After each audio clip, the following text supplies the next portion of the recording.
Assalamualaikum guys. Hari ini saya mau melihat ini museum guys, museum sejarah yang dibuat oleh anak kelas 12 guys, IPA 2, sebagai bentuk praktek guys. Yuk kita masuk nih ke sini nih. Halo Pak, selamat datang di Museum Pahlawan Pendidikan Indonesia. Sebelum masuk, kita akan ngejelasin beberapa peraturan di dalam. Pertama, tidak boleh membawa makanan dan minuman ke dalam. Yang kedua, tidak boleh foto menggunakan flash. Oh gitu. Ya, boleh foto atau video tapi tidak boleh menggunakan flash. Yang ketiga, tidak boleh memegang barang-barang yang di dalam. Iya. Terus apa lagi? Sebelum masuk kami akan memberikan tanda bukti masuk. Nih saya masuk ya. Nih. Kalau YouTuber boleh kan mendokumentasikan? Boleh dah. Gratis nih, gratis. Oke, boleh masuk nih. Oh, mantap. Oke, saya akan menemani Bapak untuk keliling museum ini. Mana? Oke, pertama kita akan ini pertama di sini ada Ki Hajat Dewantara. Jadi ini Gimana nih? Diceritakan. ya.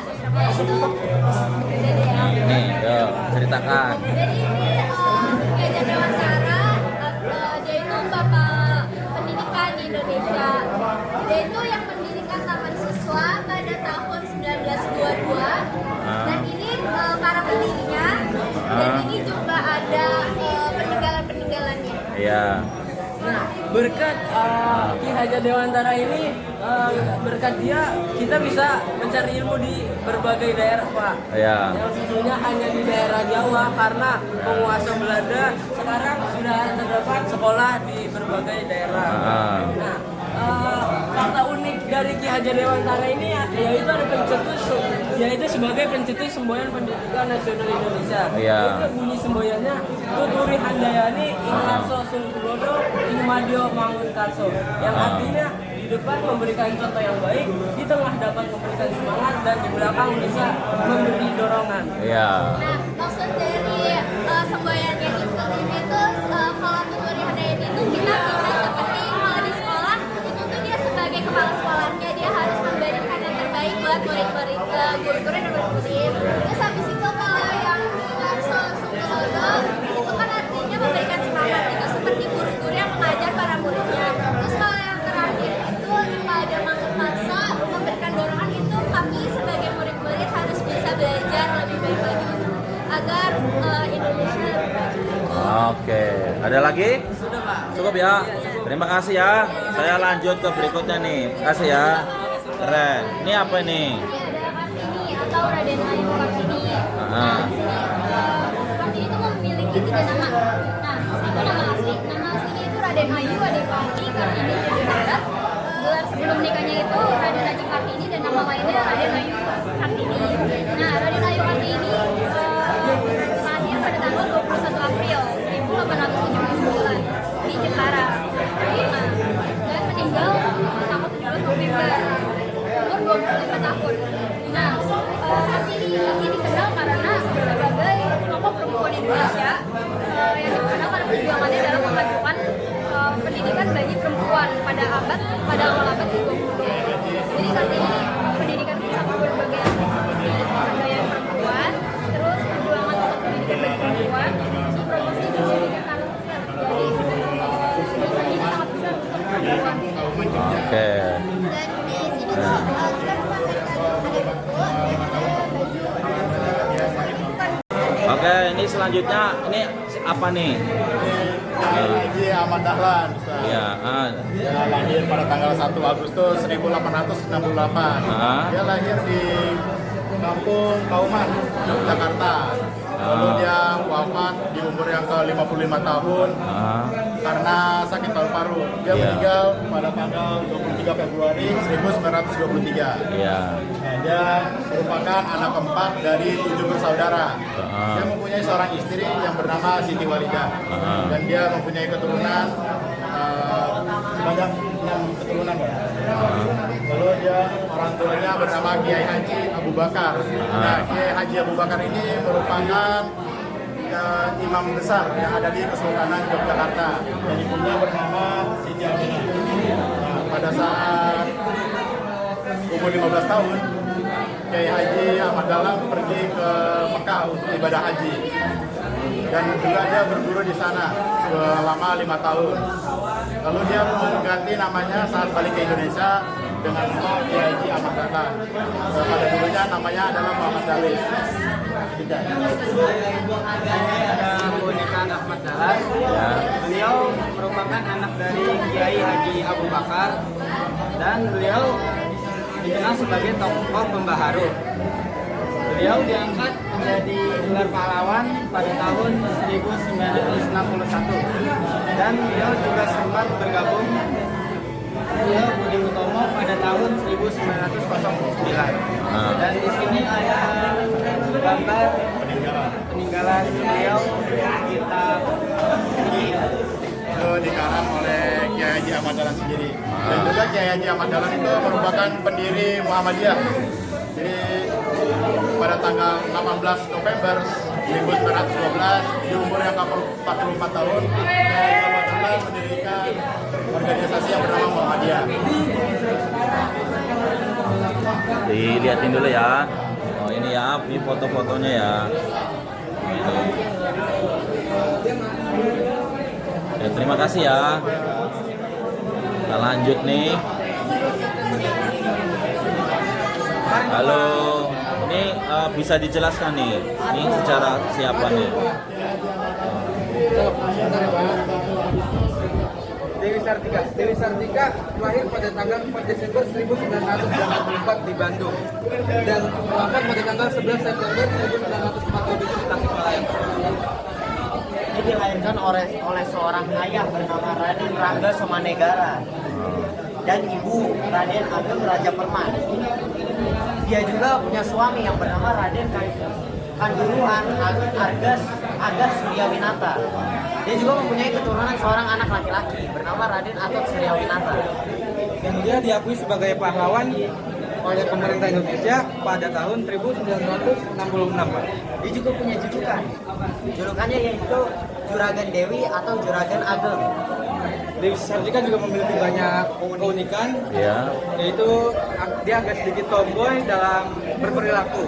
Berperilaku tomboy, walaupun dia berpakaian seperti pada wanita pada masanya. Kemudian dia juga menentang poligami. Dia tuh menentang poligami dikarenakan dia sangat setia kepada nilai-nilai rumah tangga dia. Kemudian dia juga seorang aktivis dan penilai. Itu sangat mendukung dia untuk membangun sekolah ini. Ya, Dia juga membangun sekolah istri. Sekolahnya ya. Ya. Sekolah apa namanya? Sekolah Keutamaan Istri, sekolah istri. Oh. Dibangun pada tanggal 1904 di Bandung. Tujuan sekolah ini itu untuk memberikan pendidikan formal kepada perempuan bumi putra. Jadi sekolah ini hanya dikhususkan untuk para wanita.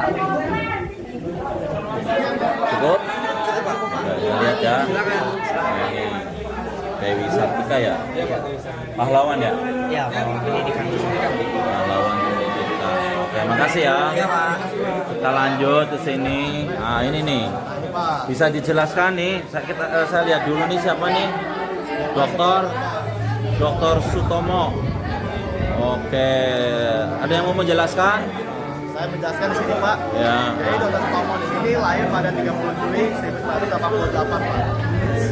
Dia lahir di Desa Kepah, Kabupaten Nganjuk, Provinsi Jawa Timur, Pak. Nah, dia memiliki peran penting untuk Indonesia, Pak.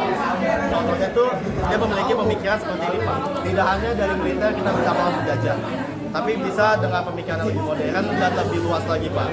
Supaya tidak gampang didoktrin oleh Belanda, Pak. Nah, di sini ada dia mendirikan organisasi Budi Utomo, Pak, pada tahun 1908 pada tanggal 20 Mei, Pak.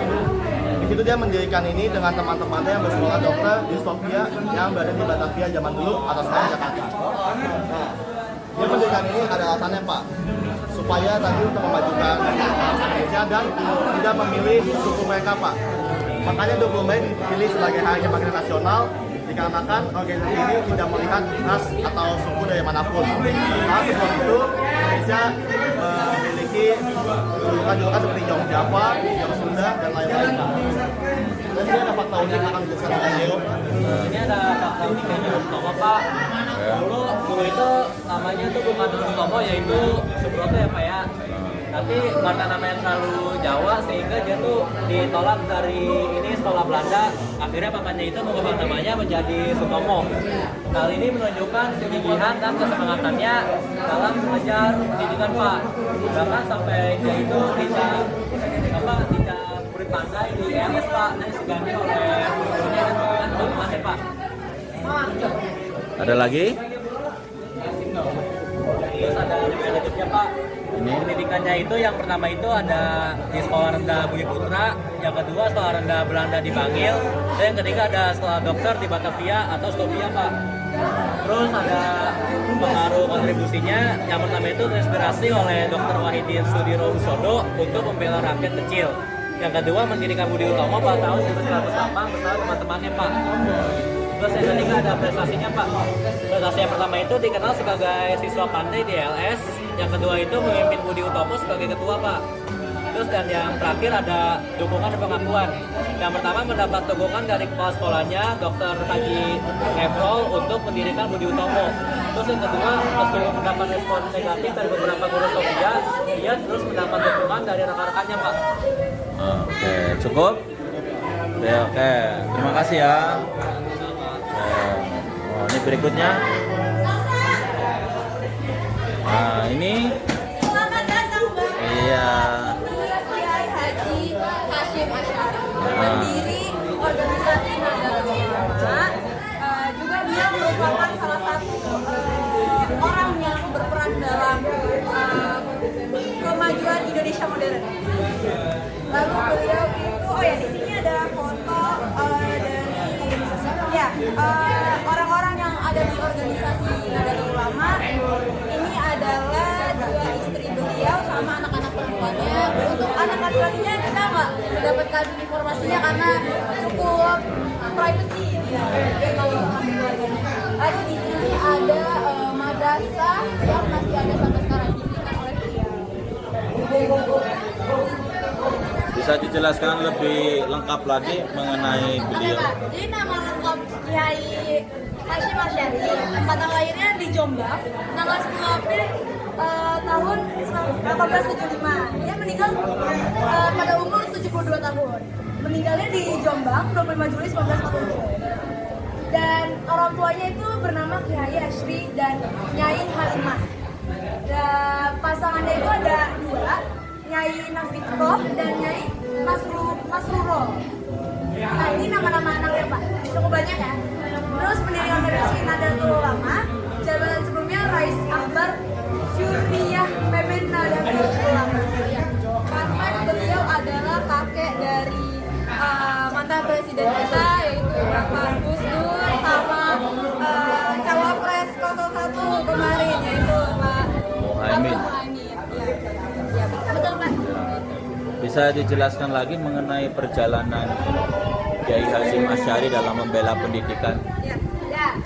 Kiai Hasyim Asy'ari itu Kongres Ulama, memimpin Kongres Ulama pada tahun 1926 yang menghasilkan Piagam Jakarta. Terus pembentukan madrasah, mendirikan madrasah Tarbiyat al ini di Tenggerang pada tahun 1912 yang tidak hanya mengerjakan agama tetapi juga ilmu pengetahuan umum. Terus berjuang melawan penjajahan, terlibat aktif dalam perjuangan melawan penjajah Belanda dengan memimpin gerakan ulama yang memberikan dukungan moral dan spiritual sebagai perjuangan kemerdekaan Indonesia. Terus pendidikan dan pembinaan agama dibesarkan dalam lingkungan religius. Dia menyadari pentingnya pendidikan dalam tahun kehidupan yang baik. Terus pemikiran pendidikan modern yang dijelaskan teman saya memadukan pemikiran keagamaan dengan pemikiran modern dalam pendidikan, menekankan pentingnya pengetahuan agama yang kuat dan pengetahuan dunia yang modern. Terus yang ya, di Kiai Hasyim Asy'ari ini berperan besar dalam membela pendidikan di Indonesia dengan pendirian madrasah, pemikiran pendidikan modern, keterlibatan dalam pembentukan NU, serta perjuangan Terus ini mengenai peran penting dalam pengembangan pendidikan di Indonesia melalui beberapa cara. Ya, jadi beliau itu juga sebagai yang tadi sudah dijelaskan salah satu pemimpin pesantren-pesantren yang kebetulan masih ada juga sampai sekarang. Kemudian juga beliau berperan penting dalam menyebarkan ilmu agama Islam. Lalu pembentukan yang kedua adalah pembentukan NU atau Nahdlatul Ulama, yaitu beliau sekarang juga ada juga yang sekolah-sekolah yang masih ada sama madrasah-madrasah, perguruan tinggi, lalu organisasi Islam yang termasuk yang terbesar di Indonesia yang juga terlibat dalam bidang pendidikan. Lalu ada juga untuk pendidikan bagi semua, yaitu memperjuangkan akses pendidikan bagi semua kalangan masyarakat tanpa memandang latar belakang sosial, ekonomi ataupun etnis. Lalu sebagai pendiri pesantren, beliau mendirikan pesantren seperti Madrasah Tabiyah Al-Mu'allimin yang ini, lalu yang terletak di Jombang, yang tidak hanya mengajarkan agama Islam, tapi madrasah tersebut juga mengajarkan ilmu pengetahuan Islam. Lalu untuk pendidikan formal dan agama, beliau itu memadukan pendidikan formal dengan pendidikan agama. Juga mempersiapkan generasi muda dengan pengetahuan agama yang kuat sejalan dengan ilmu pengetahuan modern. Dan ya, dengan demikian beliau sangat berperan penting dalam pendidikan di Indonesia. Oke, terima kasih ya. Sukses selalu. Ini sebagai gurunya tadi ya. Tadi kan siswanya sudah melakukan praktek museum sejarah dan ternyata sangat luar biasa sekali. Nah, ini gurunya nih guys. Nah, Pak Heri, apa yang menjadi motivasi Pak Heri menyelenggarakan praktek museum sejarah? Dan hasilnya sangat luar biasa. Murid-murid bisa berkreasi ya kan, dan bisa memberikan keterangan dengan sangat jelas mengenai tokoh-tokoh sejarah di Indonesia. Motivasinya apa Pak Heri dan tujuannya apa nih? Tujuannya yang pertama ingin membuat museum itu jadi tempat yang menyenangkan buat semua orang, khususnya anak-anak muda. Yang kedua adalah melatih siswa dalam menarasikan tokoh sejarah seperti itu. Jadi mereka tidak akan lupa siapa tokoh-tokoh atau orang-orang yang menjadikan mereka atau menjadikan Indonesia seperti saat ini. Seperti itu. Dan juga ini ingin mendekatkan siswa-siswi kepada setiap macam bentuk kegiatan yang hadir di kehidupan sehari-hari. Jadi tidak jauh dengan kehidupan sehari-hari, dengan tokoh-tokoh sejarah ataupun dengan siapa saja yang menjadi penerus dari tokoh-tokoh tersebut. Seperti itu. Tokoh-tokoh tersebut dikategorikan berdasarkan organisasi dan ideologinya masing-masing, seperti itu. Ada tokoh perempuan, tokoh keislaman, ada tokoh nasionalisme, jadi lengkap. Seperti itu. Artinya gini ya, artinya hubungannya dengan profil pelajar Pancasila bagaimana ini? Apakah bisa meningkatkan rasa nasionalisme terhadap bangsa Indonesia ini? Otomatis rasa nasionalisme sedikit terangkat karena mereka lebih mengenal siapa orang-orang yang memperjuangkan bangsa Indonesia hingga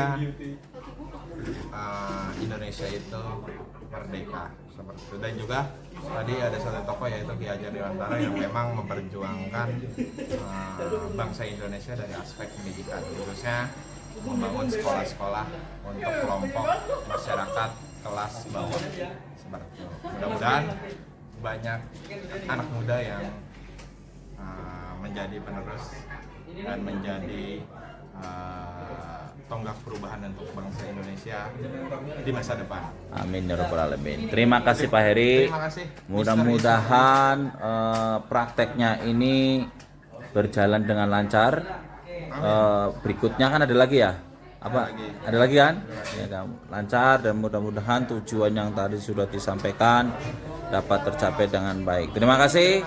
Jangan lupa like, subscribe, and share dan komen. Terima kasih. Assalamualaikum warahmatullahi wabarakatuh.